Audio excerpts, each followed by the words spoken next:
ഖുർആൻ ക്ലാസ്സിൽ സൂറത്ത് ഇബ്രാഹിം എന്ന 14-ാം അധ്യായത്തിലെ 27 വാക്യങ്ങളാണ് കഴിഞ്ഞ 2 ക്ലാസ്സുകളിലായിട്ട് നമ്മൾ വിശദീകരിച്ചത്.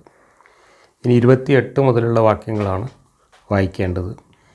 27-ാമത്തെ വാക്യത്തിൽ അവസാനം പറഞ്ഞു നിർത്തുന്നത് താൻ ഉദ്ദേശിക്കുന്നത് അള്ളാഹു ചെയ്യുന്നു എന്ന് പറഞ്ഞുകൊണ്ടാണ്. അള്ളാഹു എന്തൊക്കെ ഉദ്ദേശിക്കുന്നു അതൊക്കെ അള്ളാഹു ചെയ്യുന്നു. അള്ളാഹു ഉദ്ദേശിക്കുന്ന അനുസരിച്ചാണ് ലോകത്ത് എല്ലാ കാര്യങ്ങളും നടക്കുന്നത്. അള്ളാഹു മുൻകൂട്ടി തീരുമാനിച്ച് എഴുതി വെച്ചതനുസരിച്ചാണ് ഓരോ മനുഷ്യനും പ്രവർത്തിക്കുന്നതും ചിന്തിക്കുന്നതും എല്ലാം. ഇതാണ് ഖുർആനിൽ പലയിടത്തുമായി ആവർത്തിച്ചിട്ടുള്ള ഒരു കാര്യം.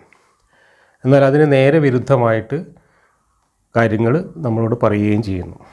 അള്ളാഹു എല്ലാം മുൻകൂട്ടി തീരുമാനിച്ചതാണ്, എല്ലാം അള്ളാഹുവിനറിയാം എന്നൊക്കെ പറയുകയും എന്നിട്ട് മനുഷ്യൻ്റെ പിന്നാലെ അള്ളാഹു ഉദ്ദേശിച്ച മാതിരി മനുഷ്യന്മാർ പ്രവർത്തിക്കുന്നില്ല എന്ന് പയ്യരം പറഞ്ഞുകൊണ്ട് നടക്കുകയും ചെയ്യുന്നു. ഇത് രണ്ടും കൂടെ എങ്ങനെയാണ് പൊരുത്തപ്പെടുക എന്നുള്ളത് എത്ര ആലോചിച്ചിട്ടും നമുക്ക് മനസ്സിലായിട്ടില്ല. ആർക്കെങ്കിലും മനസ്സിലായിട്ടുണ്ടെങ്കിൽ ഒന്ന് പറഞ്ഞ് മനസ്സിലാക്കി തന്നാൽ നല്ലത്. നമുക്ക് 28 മുതലുള്ള വാക്യങ്ങൾ വായിച്ചു തുടങ്ങാം. 28, 29 കൂടെ ചേർത്ത്.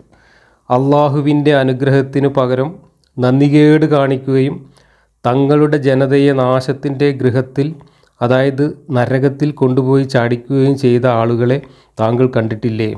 അതിൽ അവർ കടന്നു നരകിക്കും. ആ താമസം എത്ര കഷ്ടം. ആദ്യം പറഞ്ഞതിനെല്ലാം വിരുദ്ധമാണ് ഇവിടെ ആൾക്കാരെ കുറ്റം പറയുകയാണ്. എവിടെയുള്ള ആൾക്കാരെ? മക്കയിലുണ്ടായിരുന്ന ആൾക്കാരെ. അവർ സ്വയം അള്ളാഹുവിനോട് നന്ദികേട് കാണിച്ചു എന്നും മറ്റുള്ളവരെ അള്ളാഹുവിനെ ആരാധിക്കുന്നതിൽ നിന്നും നന്ദി കാണിക്കുന്നതിൽ നിന്നും തടഞ്ഞു എന്നുമാണ് അവർക്കെതിരെയുള്ള അള്ളാഹുവിൻ്റെ പരാതി. അള്ളാഹു ഉദ്ദേശിക്കുന്നത് എന്തും നടക്കുമെന്ന് തൊട്ട് മുകളിൽ പറഞ്ഞിട്ടേ ഉള്ളൂ. അപ്പോൾ അള്ളാഹു ഉദ്ദേശിച്ചിട്ടാണോ ഈ മക്കാരിങ്ങനെ പ്രവർത്തിക്കുന്നത് എന്ന് ചോദിച്ചാൽ അതും അള്ളാഹു നേരത്തെ ഉദ്ദേശിച്ചതാണ് എന്ന് വളരെ കൃത്യമായിട്ട് ആവർത്തിച്ച് ഇതേ ഖുർആനിൽ പറഞ്ഞിട്ടുണ്ട്.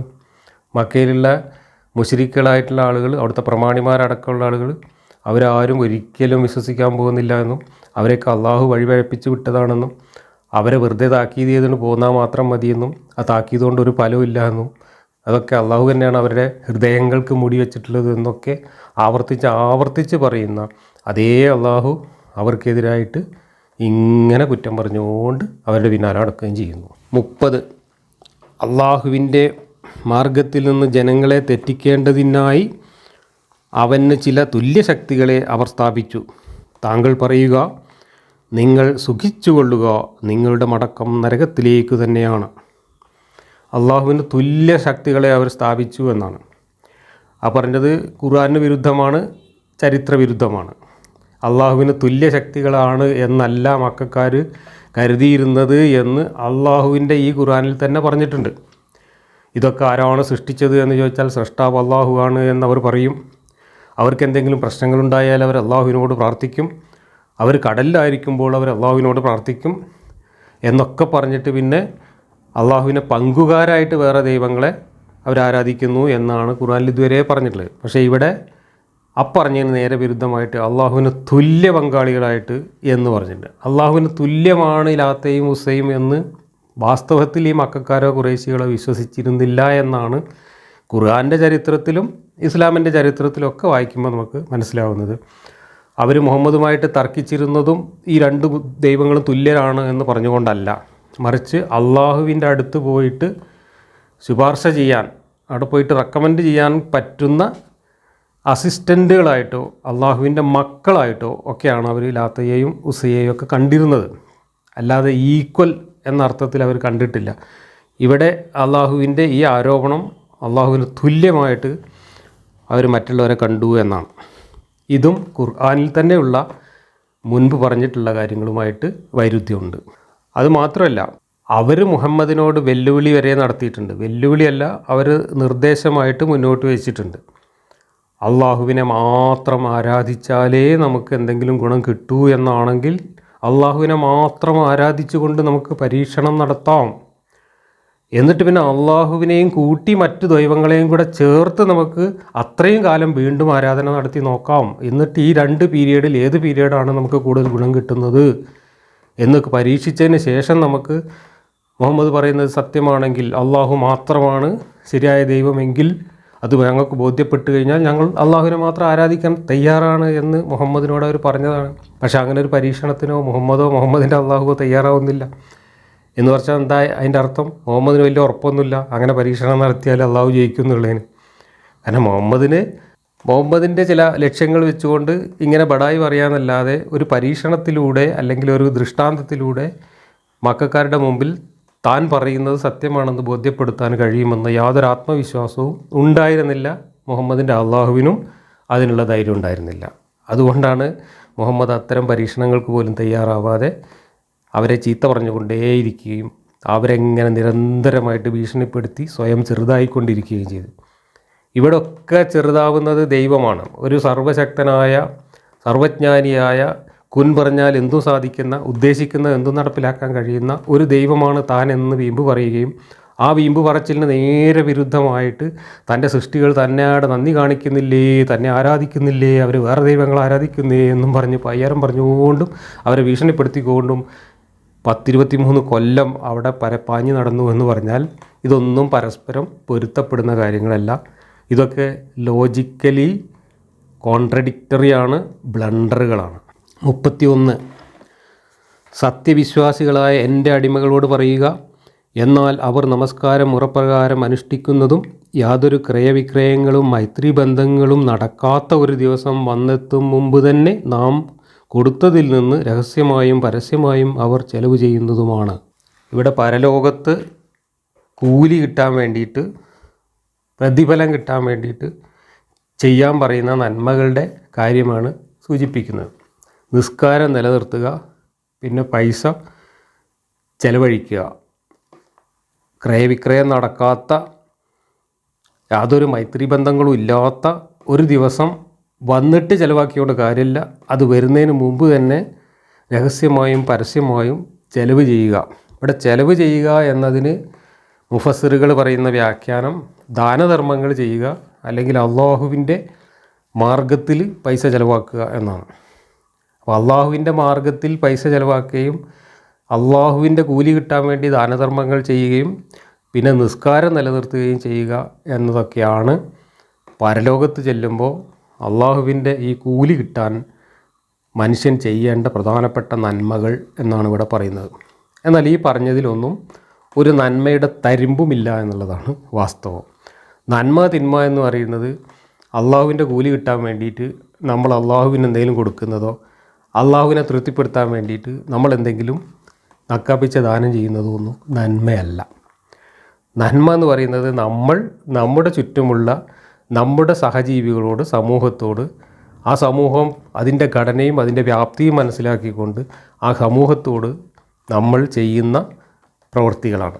ആ സമൂഹത്തിൻ്റെ നന്മയ്ക്ക് വേണ്ടി നമ്മൾ ചെയ്യുന്ന പ്രവൃത്തികൾ, ആ സമൂഹത്തിൻ്റെ പുരോഗതിക്ക് വേണ്ടി ചെയ്യുന്ന പ്രവൃത്തികൾ, ആ സമൂഹത്തിന് ദോഷകരമല്ലാത്തതും ഗുണകരമാകുന്നതും ആ സമൂഹം ഇഷ്ടപ്പെടുന്നതും ഒക്കെ ആയിട്ടുള്ള കാര്യങ്ങൾ.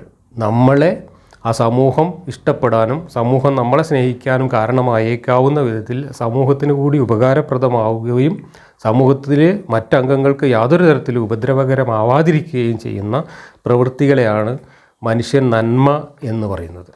കാരണം മനുഷ്യന് ഈ നന്മ തിന്മ എന്നുള്ള സങ്കല്പം തന്നെ ഉണ്ടാവുന്നത് കൂട്ടായി ജീവിക്കേണ്ടി വരുമ്പോൾ പരസ്പരം പാലിക്കേണ്ട ചില ചട്ടങ്ങളും വട്ടങ്ങളും ആവശ്യമായി വരുന്നു എന്ന് ബോധ്യപ്പെട്ടതിൻ്റെ അടിസ്ഥാനത്തിലാണ്. അപ്പോൾ സമൂഹ ജീവിതത്തിൽ വ്യക്തികൾ തമ്മിലുള്ള വ്യവഹാരങ്ങളിലാണ് നന്മയും തിന്മയും ഒക്കെ വരുന്നത്. അല്ലാതെ എവിടെയോ ഒളിച്ചിരിക്കുന്ന ഒരു ദൈവം ഏജൻറ്റുമാരെ പറഞ്ഞയച്ചിട്ട് അയാൾക്ക് വേണ്ടി ചെയ്യാൻ പറയുന്ന കാര്യങ്ങളല്ല നന്മ. അത് നന്മയാണ് എന്ന് പറയുന്നതോടുകൂടി മനുഷ്യൻ നന്മ ചെയ്യാനുള്ള യഥാർത്ഥ മാനദണ്ഡം മനസ്സിലാക്കാതെ പോവുകയും യഥാർത്ഥ നന്മകളിൽ നിന്ന് മാറിപ്പോവുകയും പകരം ഇവിടെ തിന്മകൾ ചെയ്തുകൊണ്ട് സ്വന്തം സമൂഹത്തോടും ചുറ്റുപാടിനോടും ഒക്കെ തിന്മകൾ ചെയ്തുകൊണ്ട് അതിനെല്ലാം ബാലൻസ് ചെയ്യാൻ വേണ്ടി കൂലി കിട്ടുന്ന ഏർപ്പാട്, ദൈവത്തിന് കൊടുക്കാനുള്ള ഏർപ്പാടുകൾ, നക്കാപ്പിച്ച ഏർപ്പാടുകൾ ചെയ്യുകയും ചെയ്യുന്നു എന്നതാണ് ഈ മതവും വിശ്വാസവും ദൈവവിശ്വാസവും ഒക്കെ മനുഷ്യനോട് ചെയ്യുന്ന ഏറ്റവും വലിയ ധാർമ്മികമായിട്ടുള്ള തിന്മ.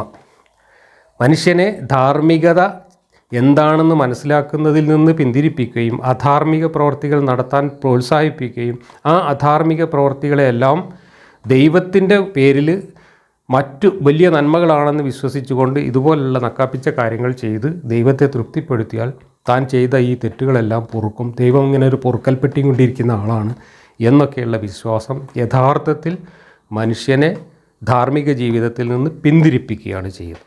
32. ആകാശഭൂമികളെ സൃഷ്ടിക്കുകയും ആകാശത്തു നിന്ന് മഴ പെയ്യിച്ച് അതുമൂലം നിങ്ങൾക്ക് ആഹാരത്തിനായി പഴങ്ങൾ ഉൽപ്പാദിപ്പിക്കുകയും തൻ്റെ കൽപ്പന അനുസരിച്ച് കപ്പലുകൾ സമുദ്രത്തിൽ സഞ്ചരിക്കുവാനായി സ്വാധീനിച്ചു തരികയും നദികളെ സ്വാധീനപ്പെടുത്തി തരികയും ചെയ്തവനാകുന്നു അല്ലാഹു. 33. ഇടമുറിയാതെ സഞ്ചരിച്ചു കൊണ്ടിരിക്കുന്ന സ്ഥിതിയിൽ സൂര്യനെയും ചന്ദ്രനെയും നിങ്ങൾക്ക് വഴിപ്പെടുത്തി തരികയും രാപ്പകലുകളെ കീഴ്പ്പെടുത്തുകയും ചെയ്തിരിക്കുന്നവനുമാണ് അല്ലാഹു. 34. മാത്രമല്ല നിങ്ങൾ അവനോട് ആവശ്യപ്പെടുന്നതിൽ നിന്നെല്ലാം അവൻ നിങ്ങൾക്ക് നൽകിയിരിക്കുന്നു. അള്ളാഹുവിൻ്റെ അനുഗ്രഹങ്ങൾ എണ്ണി നോക്കുവാൻ ശ്രമിക്കുന്ന പക്ഷം അത് കണക്കാക്കുവാൻ നിങ്ങൾക്ക് കഴിയുന്നതല്ല. മനുഷ്യൻ കടുത്ത അക്രമിയും തീരെ നന്ദിയില്ലാത്തവനും തന്നെയാണ്. ഇവിടെ കാലഹരണപ്പെട്ട എക്സ്പയറി ഡേറ്റ് കഴിഞ്ഞ കുറേ ദൃഷ്ടാന്തങ്ങൾ പിന്നെയും ആവർത്തിക്കുകയാണ്. ആകാശഭൂമി, ആകാശത്തുനിന്ന് മഴ പെയ്യുന്നത്, പിന്നെ അവിടെ പഴങ്ങൾ ഉൽപ്പാദിപ്പിക്കുന്നത്, പിന്നെ അള്ളാൻ്റെ നിർദ്ദേശം അനുസരിച്ച് മാത്രം ഓടുന്ന പായ്ക്കപ്പൽ, പിന്നെ മനുഷ്യന്മാർക്ക് വഴി കണ്ടുപിടിക്കാൻ വേണ്ടിയിട്ട് അള്ള ഉണ്ടാക്കി വെച്ച പുഴകൾ, പിന്നെ നിരന്തരം സഞ്ചരിച്ചു കൊണ്ടിരിക്കുകയും കൂട്ടിമുട്ടാതെ ഒരേ റൂട്ടിൽ കൂടെ യാത്ര ചെയ്യുകയും ചെയ്യുന്ന സൂര്യനും ചന്ദ്രനും, പിന്നെ രാപ്പകലുകൾ. ഇതൊക്കെ എത്രയോ തവണ ദൃഷ്ടാന്തങ്ങളായി പറഞ്ഞു കഴിഞ്ഞ പൊട്ടത്തരങ്ങളാണ്. ഇതൊക്കെ പൊട്ടത്തരങ്ങളാണ്, എല്ലാം കാലഹരണപ്പെട്ടിട്ടുള്ള ദൃഷ്ടാന്തങ്ങളാണ്. ഇതിൽ പറയുന്നതൊക്കെ തെറ്റാണ്. പായ്ക്കപ്പൽ ഓടിക്കാൻ അള്ളാൻ്റെ കാറ്റ് വേണ്ടിയിരുന്നു എന്ന് പറയുന്നതൊക്കെ കഴിഞ്ഞു പോയ കാര്യങ്ങളാണ്. അതൊന്നും ഇനി നമ്മളോട് പറഞ്ഞിട്ട് കാര്യമില്ല. അതൊക്കെ കേട്ടാൽ കുട്ടികൾ പോലും ചിരിക്കുകയുള്ളൂ. അതുപോലെ സൂര്യനും ചന്ദ്രനും ഇങ്ങനെ സഞ്ചരിക്കുകയാണ് എന്നൊന്നും ഇന്ന് ഒരു LP സ്കൂൾ വിദ്യാഭ്യാസമുള്ള കുട്ടിയോട് പോലും പറയാൻ പറ്റില്ല. അവർ നമ്മളെ കളിയാക്കും. കാരണം സൂര്യൻ എന്താണ്, ചന്ദ്രൻ എന്താണ്, ഏതാണ് സഞ്ചരിക്കുന്നത്, ഈ സഞ്ചാരം എന്ന് പറഞ്ഞാൽ എന്താണ്, സഞ്ചാരങ്ങൾ പരസ്പരം എങ്ങനെയാണ് ബന്ധപ്പെട്ടിരിക്കുന്നത്, സഞ്ചാരത്തിൻ്റെ ആപേക്ഷികത എന്താണ്, ഇതൊക്കെ മനസ്സിലാക്കാൻ കഴിയുന്ന ഒരു കാലത്ത് നമുക്കിന്ന് അറിയാം ഈ ചന്ദ്രൻ എവിടെയാണ് കിടക്കുന്നത്, സൂര്യൻ എവിടെയാണ് കിടക്കുന്നത്, അതൊക്കെ എങ്ങനെയാണ് അതിൻ്റെയൊക്കെ സഞ്ചാരം ഉണ്ടാകുന്നത്, യഥാർത്ഥത്തിൽ സൂര്യനാണോ ഭൂമിയാണോ സഞ്ചരിക്കുന്നത്, ഈ വക കാര്യങ്ങളൊക്കെ ഇന്ന് നമുക്കറിയാം. നമുക്കറിയാവുന്ന ഈ ലളിതമായ കാര്യങ്ങളൊന്നും ഈ ഖുർആനിൽ വെളിപാട് ഇറക്കിയ അള്ളാഹുവിന് അറിയില്ലായിരുന്നു. കാരണം അള്ളാഹുവിനെ അറിയണമെങ്കിൽ മുഹമ്മദിനെ അറിയണം. മുഹമ്മദിനെ അറിയാത്ത ഒരു കാര്യവും അള്ളാഹുവിന് അറിയില്ല എന്നുള്ളതാണ് ഈ ഖുർആൻ നമ്മുടെ മുമ്പിൽ പച്ചവെള്ളം പോലെ തെളിയിച്ചു തരുന്നത്. അതിൻ്റെ ഉദാഹരണങ്ങളാണ് ഈ പറഞ്ഞതൊക്കെ. ഇനിയും എത്രയോ ഉദാഹരണങ്ങൾ നമുക്ക് ചർച്ച ചെയ്യാനുണ്ട്, പറയാനുണ്ട്. ഇനി അള്ളാഹു നമുക്ക് തന്നിട്ടുള്ള അനുഗ്രഹങ്ങൾ, അത് എണ്ണിയോ തീരാത്ത അനുഗ്രഹങ്ങളുണ്ട് എന്ന് പറഞ്ഞിട്ട് പയ്യാരം പറയാണ്. എന്നിട്ടും നിങ്ങൾ എന്നോട് നന്ദി കാണിക്കുന്നില്ലല്ലോ എന്ന്. അതുമാത്രമല്ല, നിങ്ങൾ അവനോട് ആവശ്യപ്പെടുന്നതിൽ നിന്നെല്ലാം അവൻ നിങ്ങൾക്ക് നൽകിയിരിക്കുന്നു എന്നാണ്. അതും ശുദ്ധ അസംബന്ധമാണ്. മനുഷ്യരാവശ്യപ്പെടുന്നതൊന്നും മനുഷ്യർക്ക് പ്രകൃതിയിൽ കിട്ടിയിട്ടില്ല.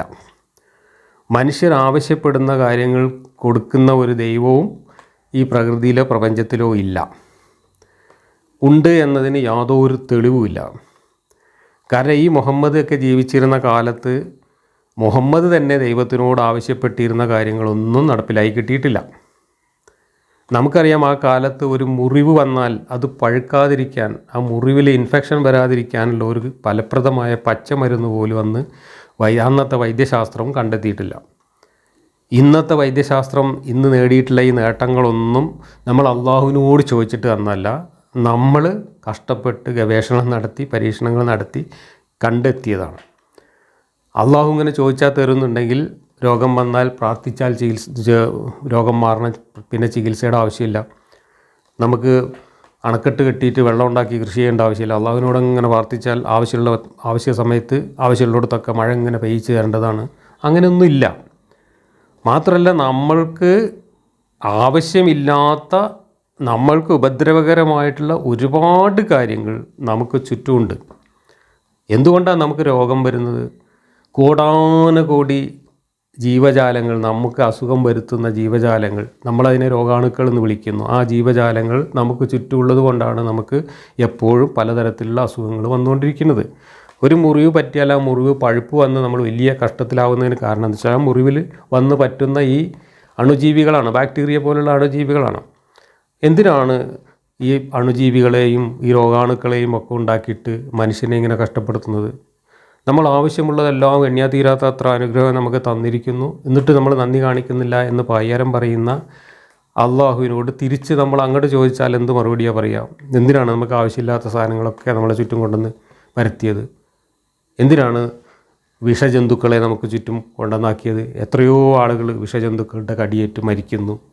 പലതരത്തിലുള്ള ക്ഷുദ്രജീവികൾ നമുക്ക് ചുറ്റുമുണ്ട്. നമ്മുടെ ആഹാരം മോഷ്ടിച്ച് തിന്നുന്ന ജീവികൾ, നമുക്ക് രോഗം പരത്തുന്ന ജീവികൾ, നമുക്ക് രോഗം ഉണ്ടാക്കുന്ന ജീവികൾ, ഇങ്ങനെ നമ്മളെ കഷ്ടപ്പെടുന്ന എത്രയോ ജീവികളും ജീവികളല്ലാത്ത വസ്തുക്കളും നമുക്ക് ചുറ്റുമുണ്ട്. സസ്യങ്ങൾ പോലും ഉണ്ട് നമുക്ക് ഉപദ്രവം ചെയ്യുന്ന, ഇല്ലേ?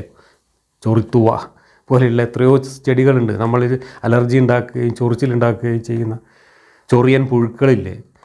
ദേഹത്ത് തൊട്ട് കഴിഞ്ഞാൽ നമുക്ക് ചൊറിച്ചിലുണ്ടാക്കുന്ന പുഴുക്കൾ, നമ്മളെ വന്ന് കടിക്കുന്ന കൊതുകുകൾ, നമുക്ക് രോഗം പരത്തുന്ന ഈച്ചകൾ, ഇങ്ങനെ നമുക്ക് ദോഷകരമായിട്ടുള്ള, നമുക്ക് ആവശ്യമില്ലാത്ത ഇതൊക്കെ ഒന്ന് ഒഴിവാക്കിക്കൊണ്ടായെന്ന് ഓരോ മനുഷ്യനും ദൈവത്തിനോട് പ്രാർത്ഥിച്ചു കൊണ്ടിരിക്കുന്ന ഈ സാധനങ്ങളൊക്കെ ചുറ്റുമുണ്ട്. അതിനൊക്കെ ഒഴിവാക്കി കിട്ടാൻ വേണ്ടിയിട്ട് നമ്മൾ എന്തെല്ലാം കഷ്ടപ്പാടുകളാണ് നേരിട്ടുകൊണ്ടിരിക്കുന്നത്.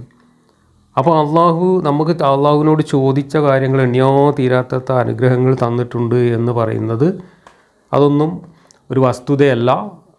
ഇവിടെ ഭൂമിയിൽ മറ്റു ജീവജാലങ്ങളുടെ കൂട്ടത്തിൽ പരിണമിച്ചുണ്ടായ ഒരു ജീവി എന്ന നിലക്ക് ഇതിനനുകൂലമായിട്ടും പ്രതികൂലമായിട്ടുമുള്ള എല്ലാ സാഹചര്യങ്ങളും ഇവിടെ നിലനിൽക്കുന്നുണ്ട്. ആ സാഹചര്യങ്ങളെ അതിജീവിച്ചു കൊണ്ടാണ് ഓരോ ജീവികളും നിലനിന്ന് പോകുന്നത്. അതിനെ അതിജീവിക്കാൻ കഴിയാത്ത ജീവികൾ വംശനാശം വന്നു പോകുന്നു. ഇതാണ് പ്രകൃതിയിൽ നമ്മൾ കാണുന്നത്. മനുഷ്യനെ സംബന്ധിച്ചിടത്തോളം മനുഷ്യൻ്റെ ബുദ്ധിയും കഴിവൊക്കെ ഉപയോഗിച്ചിട്ട് ഈ സാഹചര്യങ്ങളൊക്കെ മനുഷ്യർക്ക് അനുകൂലമാക്കി കഷ്ടപ്പെട്ട് മാറ്റിയെടുത്തതുകൊണ്ടാണ് ഇന്ന് നമ്മൾ അനുഭവിക്കുന്ന ഈ സുഖ സൗകര്യങ്ങളെല്ലാം നമുക്കുള്ളത്.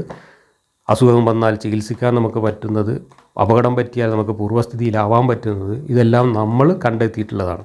അവിടെയൊന്നും അള്ളാഹുവിനോട് പ്രാർത്ഥിച്ചിട്ട് ആരും ഒന്നും കണ്ടുപിടിച്ചിട്ടില്ല. ഒരു പാരസെറ്റമോൾ ഗുളിക പോലും അള്ളാഹു പ്രാർത്ഥന കൊണ്ട് നമുക്ക് തന്നിട്ടില്ല. ഇതൊക്കെ നമ്മൾ കണ്ടെത്തിയതാണ്. അതൊക്കെ ഉണ്ടാക്കാൻ വേണ്ട വസ്തുക്കളും കാര്യങ്ങളൊക്കെ ഈ പ്രകൃതിയിൽ ഉണ്ട് എന്നുള്ളതും നമ്മൾ അന്വേഷിച്ച് കണ്ടെത്തിയതാണ്. അപ്പോൾ ഈ പറയുന്നതിലൊന്നും ഒരർത്ഥമില്ല. അങ്ങനെ അനുഗ്രഹം ചെയ്തതിന് നന്ദി കാണിക്കുകയാണെങ്കിൽ നമ്മളെ നിഗ്രഹിക്കാൻ വേണ്ടി, നമ്മളെ കഷ്ടപ്പെടുത്താൻ വേണ്ടി ഉണ്ടാക്കിയതിനൊക്കെ പേരിൽ ഈ ദൈവത്തെ നമ്മൾ സദാസമയം ശപിച്ചുകൊണ്ടിരിക്കുകയും വേണം. നമ്മൾ പറയുന്നത് രണ്ടിലും അർത്ഥമില്ല. നമ്മൾ നന്ദി പറയുകയും വേണ്ട, ശപിക്കാനും പോകണ്ട. കാരണം നമുക്ക് അനുകൂലമായ കാര്യങ്ങളും പ്രതികൂലമായ കാര്യങ്ങളും നമ്മുടെ ചുറ്റുമുണ്ട്. അതൊക്കെ പ്രകൃതിയിൽ സ്വാഭാവികമായി വന്നു ചേർന്നതാണ് എന്ന യാഥാർത്ഥ്യ ബോധത്തോടു കൂടി ഈ കാര്യങ്ങളെ നോക്കിക്കണ്ടാൽ നമ്മൾ അവിടെ ഒരു ദൈവത്തിൻ്റെ പിന്നാലെ നന്ദിയും പറഞ്ഞു നടക്കേണ്ട കാര്യമില്ല. വേറൊരു ദൈവത്തിനെ ഇങ്ങനെ ചീത്തയും പറഞ്ഞു നടക്കേണ്ട കാര്യമില്ല.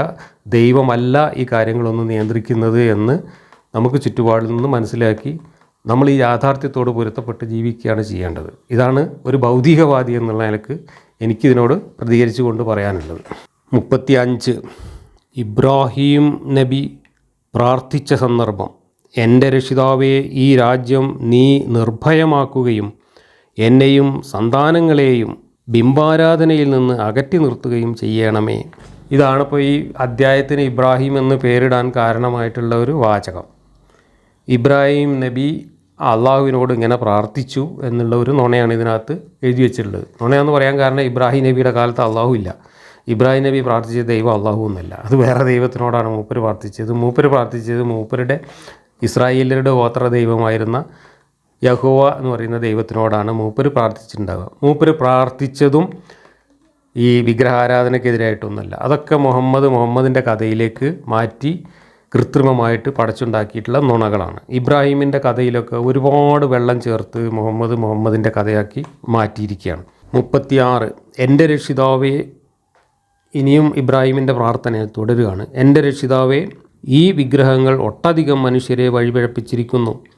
അതുകൊണ്ട് എന്നെ ആരെങ്കിലും പിൻപറ്റിയാൽ അവൻ എൻ്റെ കൂട്ടത്തിൽപ്പെട്ടവനാകുന്നു. ആരെങ്കിലും എൻ്റെ നിർദ്ദേശം ലംഘിക്കുന്ന പക്ഷം നിശ്ചയമായും നീ വളരെ പൊറുക്കുന്നവനും പരമകാരുണികനുമാണല്ലോ. ഇതൊക്കെ ഇബ്രാഹിം ഇങ്ങനെയൊക്കെ ഇബ്രാഹിമിൻ്റെ ദൈവത്തിനോട് പ്രാർത്ഥിച്ചു എന്ന് ഈ ദൈവം എന്തിനാണ് എണ്ണിപ്പെറുക്കി നമ്മളോട് പറയുന്നത്? അവിടെ ദൈവം ചീപ്പാവുകയല്ലേ ചെയ്യുന്നത്. അതൊക്കെ ഇബ്രാഹിമോ അല്ലെങ്കിൽ മുഹമ്മദോ പറയുകയാണെങ്കിൽ വലിയ കുഴപ്പമില്ല. പക്ഷേ ഇതൊക്കെ അള്ളാഹു എണ്ണിപ്പെറുക്കിയിട്ട് അള്ളാഹുവായ എന്നോട് ഈ ഇബ്രാഹിം ഇങ്ങനെ പ്രാർത്ഥിച്ചിരുന്നു എന്ന് പറഞ്ഞിട്ട് ഈ പ്രാർത്ഥനയുടെ ആവശ്യം നമ്മൾ അറിയിക്കുകയാണ്.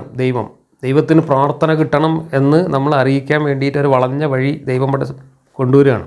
ഇബ്രാഹിം എന്നോട് ഇങ്ങനെയൊക്കെ പ്രാർത്ഥിച്ചിരുന്നു എന്നും പറഞ്ഞിട്ട്. ഈ വിഗ്രഹങ്ങൾ ഒട്ടധികം മനുഷ്യരെ വഴിപഴപ്പിച്ചിരിക്കുന്നു. എങ്ങനെയാണ് വിഗ്രഹങ്ങൾ മനുഷ്യരെ വഴിപഴപ്പിക്കുക? അതൊന്നിനും കഴിയാത്ത വസ്തുക്കളല്ലേ. അതുകൊണ്ട് എന്നെ ആരെങ്കിലും പിൻപറ്റിയാൽ അവൻ എൻ്റെ കൂട്ടത്തിൽപ്പെട്ടവനാകുന്നു. ആരെങ്കിലും എൻ്റെ നിർദ്ദേശം ലംഘിക്കുന്ന പക്ഷം നിശ്ചയമായും നീ വളരെ പൊറുക്കുന്നവനും പരമകാരുണികനുമാകുമല്ലോ. ഇതിൽ പ്രാർത്ഥനയൊന്നുമില്ല. ഇതിവിടെ എൻ്റെ പോലീസ എന്നും പറഞ്ഞിട്ട് ഇബ്രാഹിമിൻ്റെ പോലീസ് അള്ളാഹിനോട് പറയുകയാണ് എന്ന് അള്ളാഹു ഉദ്ധരിച്ച് കൽപ്പിക്കുകയാണ്. 37 ഞങ്ങളുടെ രക്ഷിതാവേ, എൻ്റെ സന്താനങ്ങളിൽ ചിലരെ കൃഷിയില്ലാത്ത ഒരു താഴ്വരയിൽ നിൻ്റെ ആദരണീയ മന്ദിരത്തിനടുത്ത് ഞാൻ ഇതാ കുടിയിരുത്തിയിരിക്കുന്നു.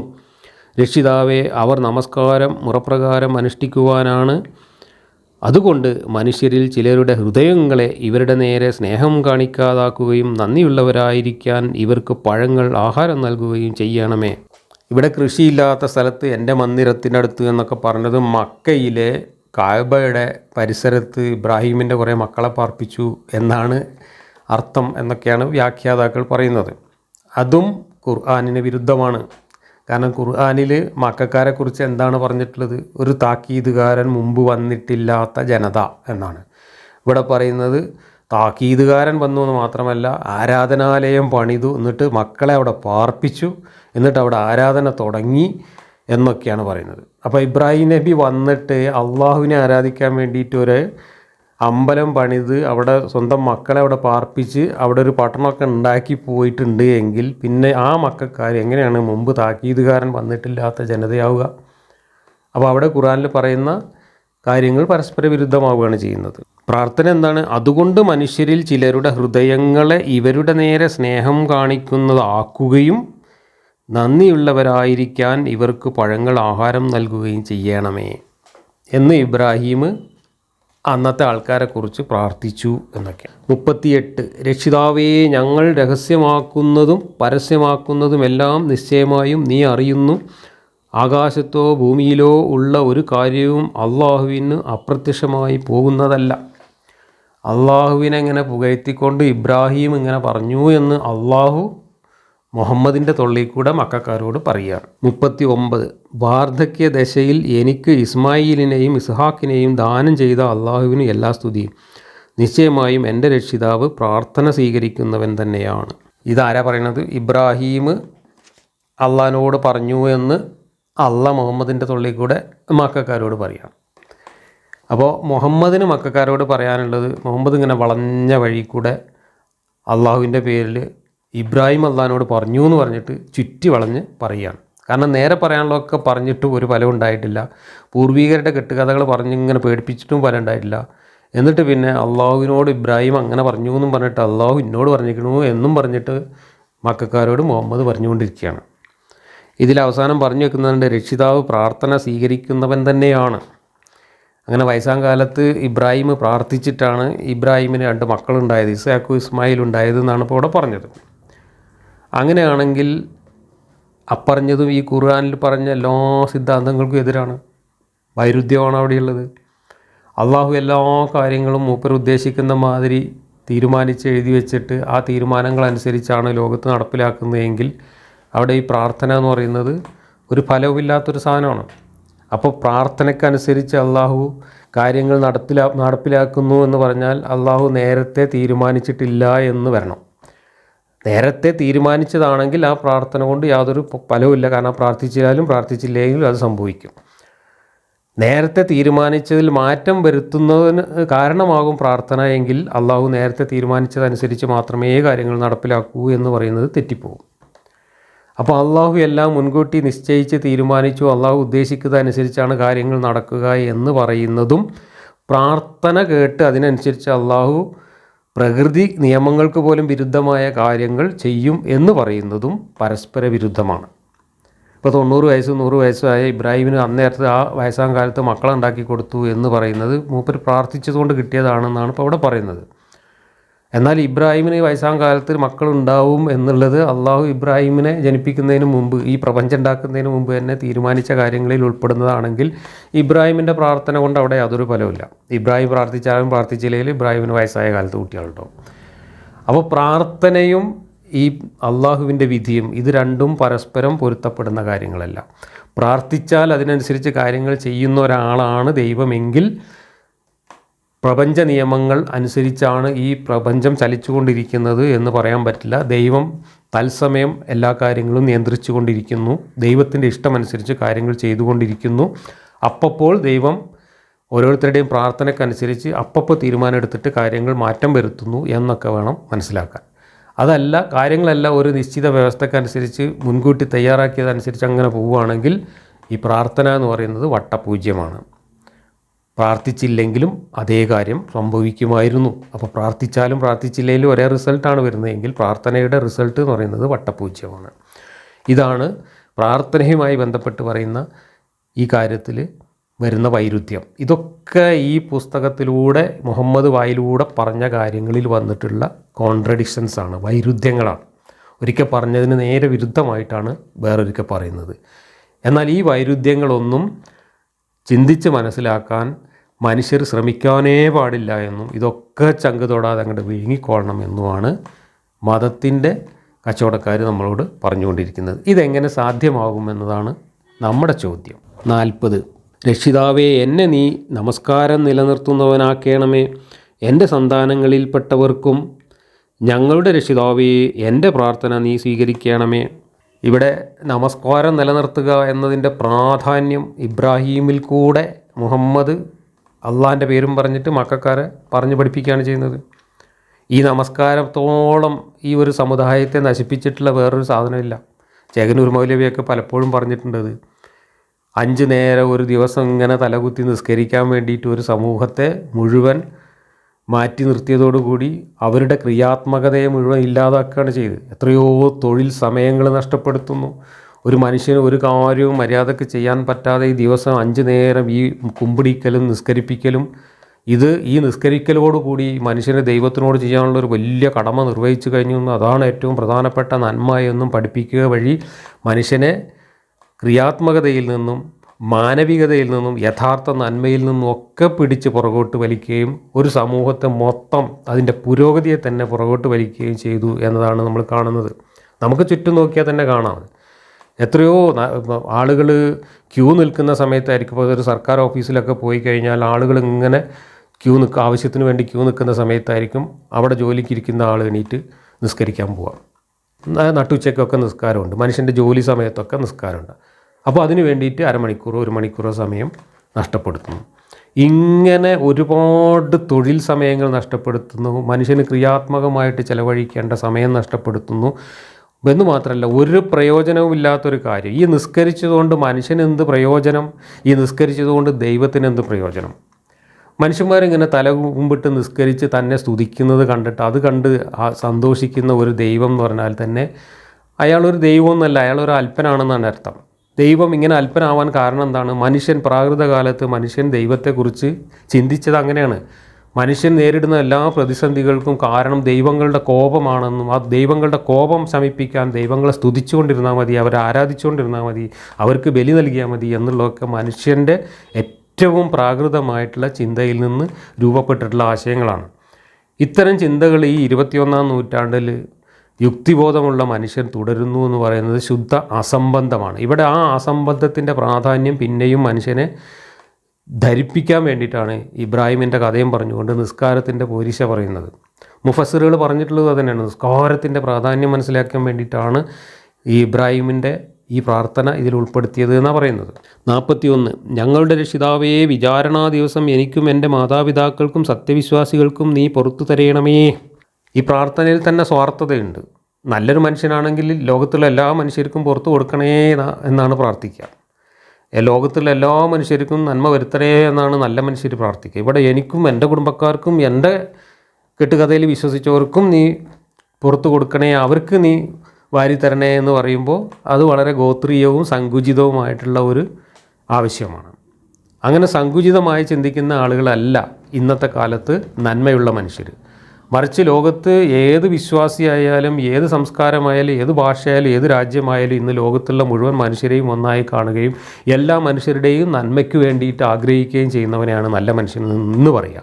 ഇവിടെ ഇബ്രാഹിമിൻ്റെ പ്രാർത്ഥന നോക്കൂ, എനിക്കും എൻ്റെ മക്കൾക്കും എൻ്റെ കാര്യങ്ങൾ വിശ്വസിച്ചവർക്കും നീ പുറത്തു കൊടുക്കണേ, അവർക്ക് നീ വാരിക്കൊടുക്കണേ എന്നാണ്. എന്ന് വെച്ചാൽ അതല്ലാത്ത ഞങ്ങളുടെ ഗോത്രത്തിൽപ്പെട്ടവരല്ലാത്തവർക്കൊന്നും വേണ്ട എന്നാണ് ഈ പറഞ്ഞതിൻ്റെ അർത്ഥം. ഇത് തന്നെയാണ് മുഹമ്മദ് പഠിപ്പിച്ചത്.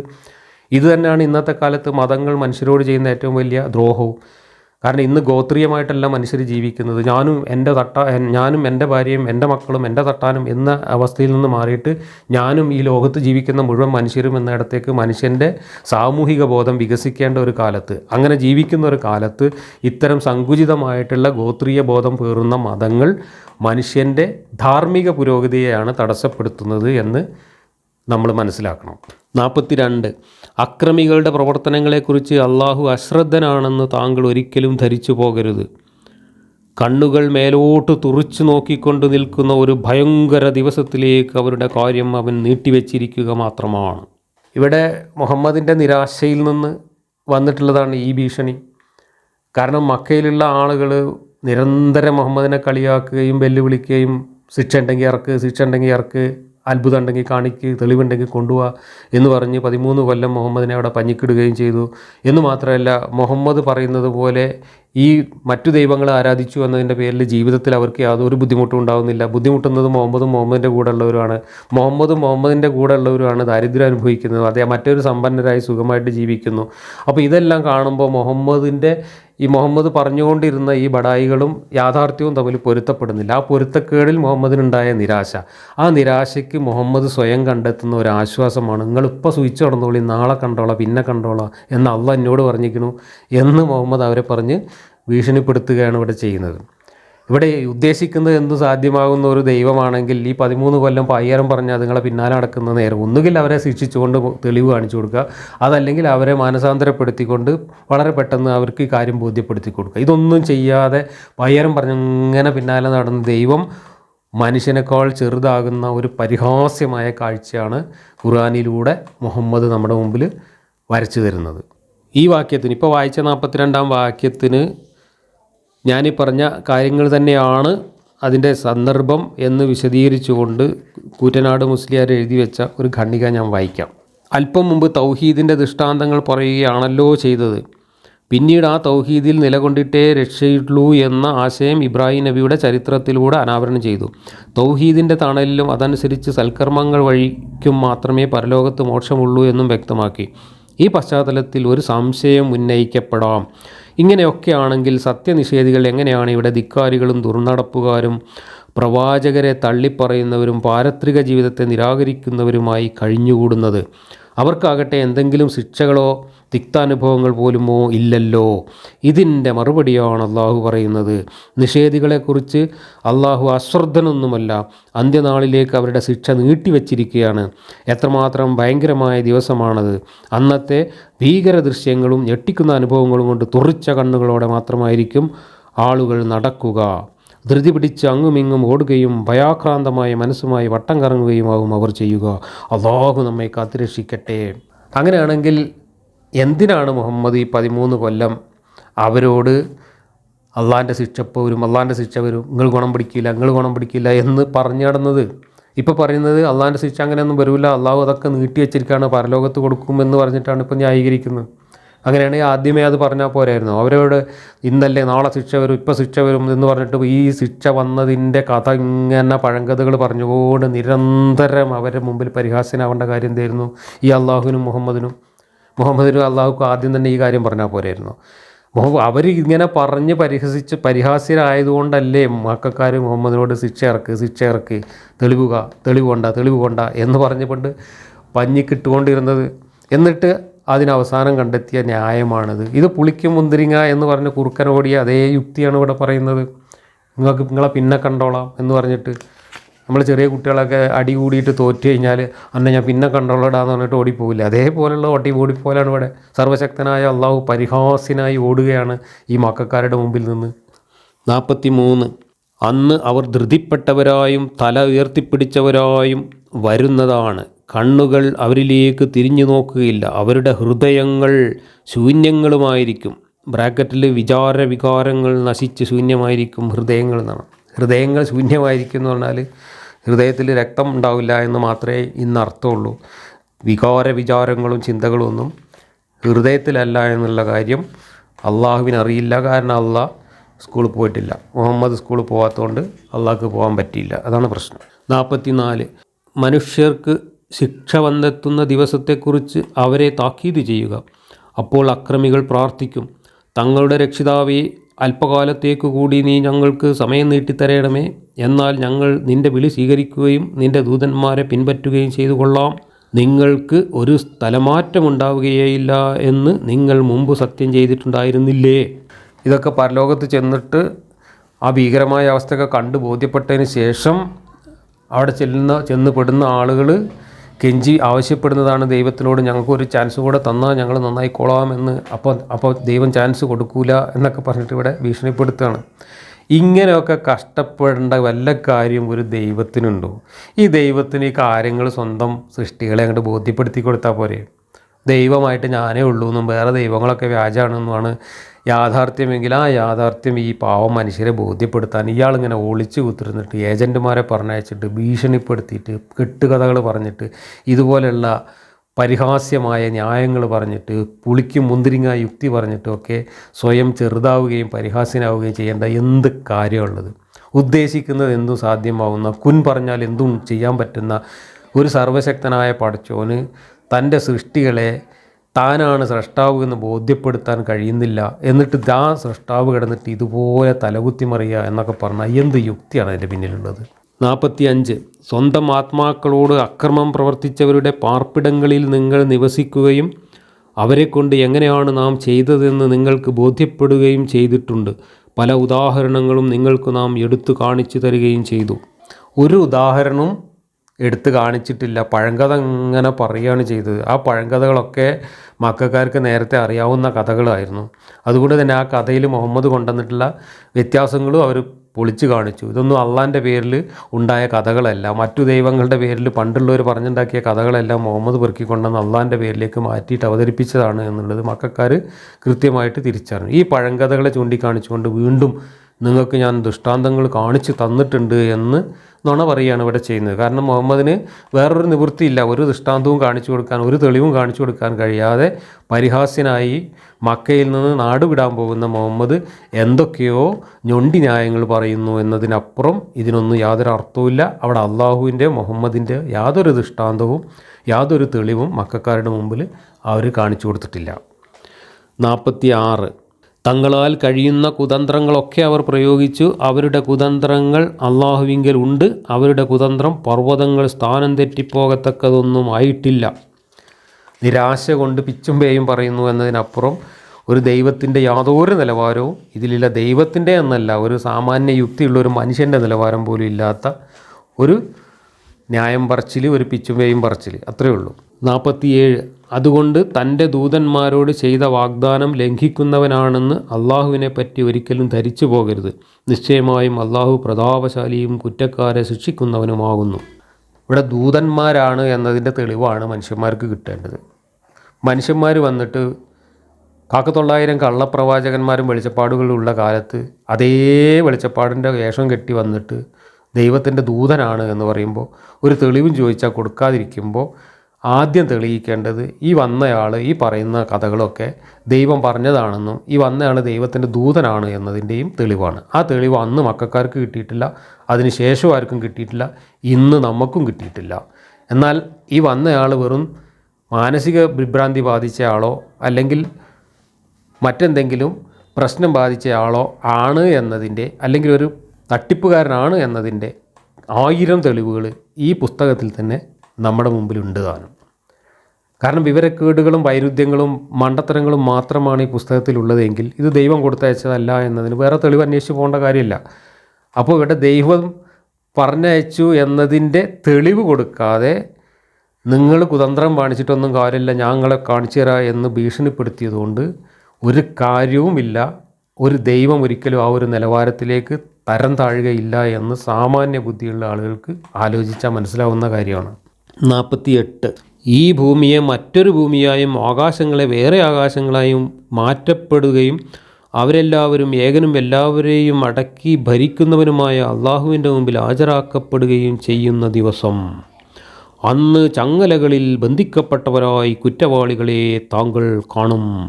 അവരുടെ കുപ്പായങ്ങൾ പന്തം കൊണ്ടുള്ളതായിരിക്കും, അവരുടെ മുഖങ്ങളെ തീ മൂടുന്നതുമായിരിക്കും.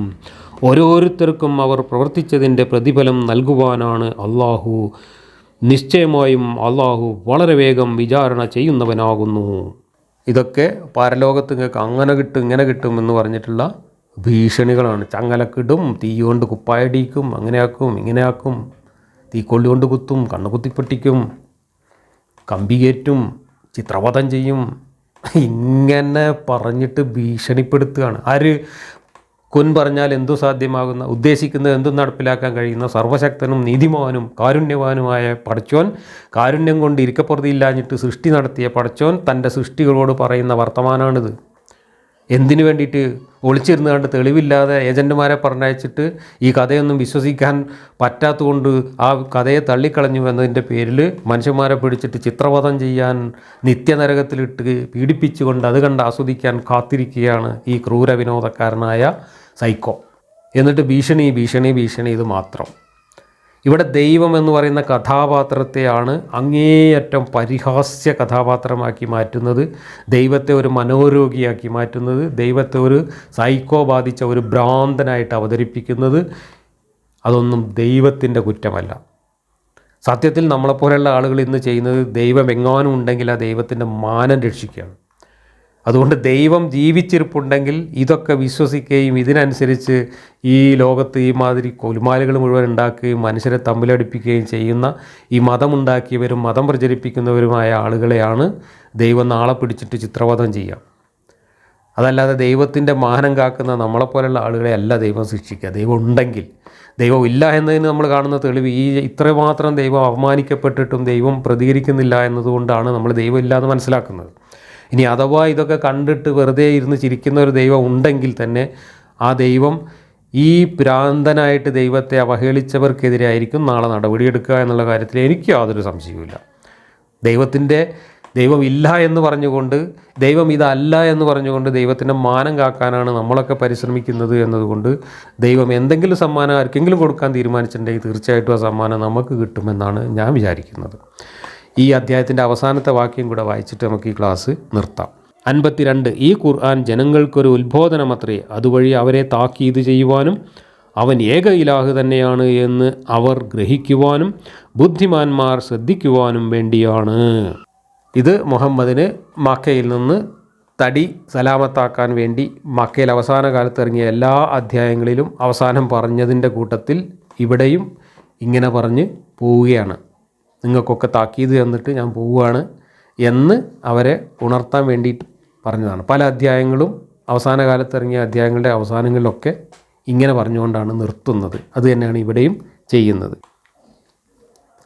മനുഷ്യൻ്റെ സാമാന്യ യുക്തിയെ പരിഹസിക്കുകയും കൊഞ്ഞനം കാട്ടുകയും ചെയ്യുന്ന വിരോധാഭാസങ്ങളുടെ ഒരു മാലിന്യ കൂമ്പാരം മാത്രമാണ് ഈ ഖുർആൻ എന്ന് ഇന്ന് വരെ നമ്മൾ വായിച്ച് വിശദീകരിച്ച മുഴുവൻ ഖുർആൻ അധ്യായങ്ങളും വാക്യങ്ങളും തെളിയിക്കുന്നു.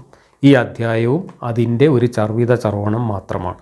മനുഷ്യൻ്റെ യുക്തിക്ക് നിരക്കാത്ത വിരോധാഭാസങ്ങൾ മാത്രമേ ദൈവത്തെക്കുറിച്ച് ഈ പുസ്തകത്തിൽ എഴുതി വച്ചിട്ടുള്ളൂ എന്നതുകൊണ്ട് തന്നെ ഇത് ദൈവം ഇറക്കിയതല്ല. ഇത് സാമാന്യ ബുദ്ധി പ്രവർത്തിക്കാത്ത എന്തോ തകരാറ് ബാധിച്ച ഒരു മനുഷ്യൻ അയാളുടെ രാഷ്ട്രീയമോ വ്യക്തിപരമോ ആയിട്ടുള്ള താല്പര്യങ്ങൾക്ക് വേണ്ടി പടച്ചുണ്ടാക്കിയിട്ടുള്ള ഒരു വികലകൃതി മാത്രമാണ് എന്ന് പതിവ് പോലെ ഈ അധ്യായവും തെളിയിക്കുന്നു. മറ്റൊരു അധ്യായവുമായിട്ട് നമുക്ക് നമ്മുടെ ക്ലാസ് അടുത്ത ദിവസം തുടരാം.